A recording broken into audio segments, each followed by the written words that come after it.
बात करेंगे अभिजीत दिपके की। मैदान छोड़कर क्या अभिजीत दिपके भाग निकले हैं? आखिर ये सवाल क्यों उठ रहे हैं? बड़ी खबर आपको इससे जुड़ी हुई बता देते हैं। दरअसल देखिए, अभिजीत दिपके जंतर मंतर छोड़कर चले गए हैं। दिपके ने एक्स पर पोस्ट कर जानकारी दी है, मुझे तेज बुखार है, पूरे शरीर में दर्द है, मुझे कुछ घंटे आराम की जरूरत है। ये अभिजीत दिपके के द्वारा सोशल मीडिया पर पोस्ट के जरिए जानकारी दी गई है। शाम तक प्रदर्शन स्थल पर लौट आऊंगा।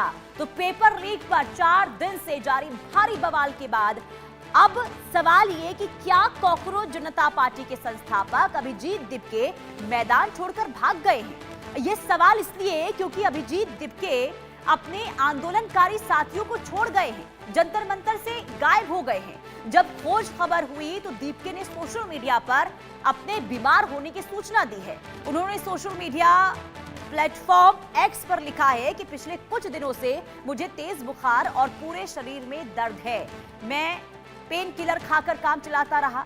अगर आज आप मुझे जंतर मंतर पर नहीं देखेंगे तो इसके लिए क्षमा चाहता हूं। मुझे कुछ घंटे आराम करके थोड़ा ठीक होने की जरूरत है। शाम तक मैं फिर प्रदर्शन स्थल पर लौट आऊंगा। सवाल यह है कि ऐसे वक्त में जब पेपर लीक को लेकर सड़क से लेकर संसद तक हंगामा मचा हुआ है, प्रदर्शनकारियों और पुलिस के बीच हिंसक झड़प देखने को मिल रही है, सैकड़ों की संख्या में छात्र और पुलिस वाले जख्मी हैं, तो आखिर ऐसे वक्त में अभिजीत दिपके कहां बार बार गायब हो जाते हैं? कॉकरोच जनता पार्टी की अपील पर ही हजारों छात्र दिल्ली के जंतर मंतर पर डटे हुए हैं, लेकिन पार्टी का संस्थापक ही मोर्चे से बार बार गायब हो जाता है। खास करके तब उसी समय ज्यादा जरूरी होती है, उसी वक्त अभिजीत दिपके नदारद दिखते हैं। आपको बता दें कि सरकार पिछले दिनों से कॉकरोच जनता पार्टी से संवाद की कोशिश कर रही है। आज तो प्रधानमंत्री ने खुद एक्स पर पोस्ट कर पेपर लीक के दोषियों को कड़ी सजा दिलाने का भरोसा दिया। ऐसे में पीएम की अपील पर मंथन की जगह अभिजीत दिपके घर चले गए हैं। ये दिखाता है कि कॉकरोच जनता पार्टी और उनके फाउंडर पेपर लीक के मुद्दे को लेकर आखिर कितने गंभीर हैं। संवाददाता अतुल रंजन तमाम जानकारी के साथ जुड़ चुके हैं। अतुल, आखिर क्या हो गया अभिजीत दिपके? क्या माना जाए कि जिस मकसद के साथ जंतर मंतर पर बीते 1 महीनों से डटे हुए थे, क्या उसमें कहीं ना कहीं उनकी जो मंशा थी उसमें कमजोरी देखने को मिल रही है क्या? आखिर कहां चले गए अभिजीत दिपके?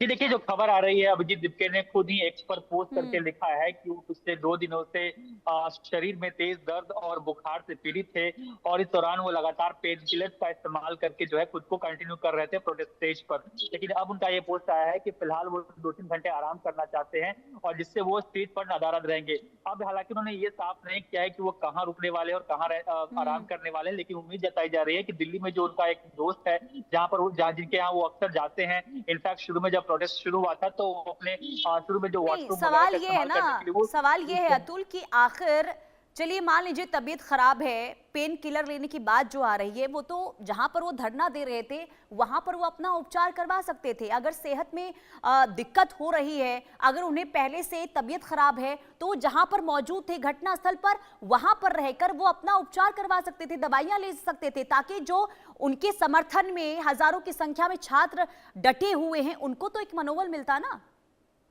बिल्कुल, ये बहुत ही वाजिब सवाल है, क्योंकि आप देखिए कि वहाँ पर जो है प्रदर्शनकारी छात्रों के लिए जो है मेडिकल किट, जो मेडिकल एड की व्यवस्था भी की गई है। यानी कि कहीं न कहीं अभिजीत दिपके की तरफ से लीडरशिप की एक कमी दिखी है साफ-साफ, कि जब तमाम जो प्रोटेस्टर्स हैं उनको भी जो है लगातार बदन दर्द की शिकायत है, क्योंकि वो जिस तरह से लगातार वहाँ पे खड़े हैं या बैठे हैं, तो उससे जो शरीर के जो पोस्चर्स हैं उसकी वजह से उनको भी जो है लगातार परेशानी का सामना करना पड़ रहा है। तो इस बीच लेकिन नेता जो है अभिजीत दिपके, जो पूरे प्रदर्शन को लीड कर रहे थे, स्पीयरहेड कर रहे थे, अगर शरीर के दर्द और बुखार का हवाला देकर अगर स्टेज से चले जाते हैं, तो जाहिर सी बात है उसका जो एक मैसेज जो जाना चाहिए, जो प्रदर्शनकारियों को भी जो मैसेज जा रहा है, वो कहीं ना कहीं अच्छा मैसेज नहीं जा रहा है कि नेता जो है वो खुद ही मंच से जो है वो निकल चुके हैं, रन छोड़ चुके हैं। और ये भी तब जब हल्की सी उनको बुखार हो गई है। तो कहीं ना कहीं ये चिंता की बात जरूर है प्रदर्शन क्योंकि बहुत सारे लोग जो है दूर-दूर से जो है लगातार वहाँ पर आ रहे हैं और सब के सब जो है अभिजीत दीपके की बुलावे पर ही एक तरह से वहाँ पे आ रहे हैं। अगर ऐसे में अभिजीत दीपके वहाँ से निकल जाते हैं, अगर वहाँ की जो मेडिकल की जो फैसिलिटी जो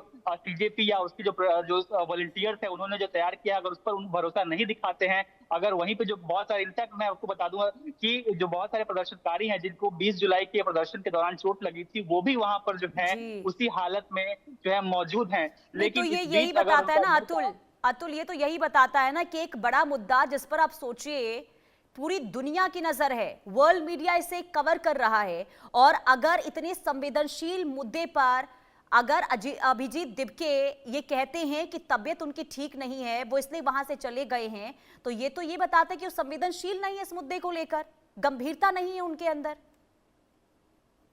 जी, बिल्कुल देखिए ये सवाल जो है बहुत लाज़िम है क्योंकि अगर आप देखिए जब वो उन्होंने पूरा आह्वान किया था प्रोटेस्ट का और पूरे संघर्ष का, तब भी ये जो है आशंका जताई गई थी कि अभिजीत दीपके जो है अमेरिका से सडनली बॉस्टन से यहाँ आकर आके क्या क्रांति करने वाले हैं। क्योंकि जो है वो ज़ाहिर-सी बात है वहाँ पर एक काफ़ी कंफर्टेबल लाइफ जी रहे थे। उसके बाद हमने देखा कि यहाँ पे जो संघर्ष हुआ, यहाँ पे जो पूरी गर्मी का जो माहौल था उसमें सवाल लगातार उठ रहे कि तो वो कितने दिनों तक टिक पाएँगे। इस बीच जो है बार-बार उनकी जो है प्रोटेस्ट साइट है हर दिन गायब होने की तस्वीरें भी आती रही, उस पर विवाद होता रहा। उसके बाद जब वांगचुक को जब यहाँ से उठाकर अस्पताल शिफ्ट कर दिया गया था प्रदर्शन की साइड से, उसके बाद हमने देखा कि उन्होंने हंगर स्ट्राइक का अनाउंस जरूर किया, लेकिन 2 दिन बाद ही उन्होंने जो अपना हंगर स्ट्राइक है उसको जो है वापस ले लिया। ये कह के वांगचुक जी की पत्नी गीतांजलि जी ने उनसे अपील की है कि वो अपना फास्ट जो है वापस ले ले। तो कहीं ना कहीं जाहिर सी बात है जो पूरी जो अभिजीत दीपके का जो लीडरशिप रहा है वो ठीक है, सवालों के घेरे में रहा है। ठीक है, मैं अभी देखिए रोकूंगी अतुल, आप नजर बना के रखिएगा। बड़ी खबर सामने आ रही है, बड़ी खबर इस वक्त सामने आ रही है। दिल्ली एनसीआर में भूकंप के तेज झटके महसूस हुए हैं, घरों दफ्तरों से बाहर निकले हैं लोग और भूकंप के बाद लोगों में दहशत का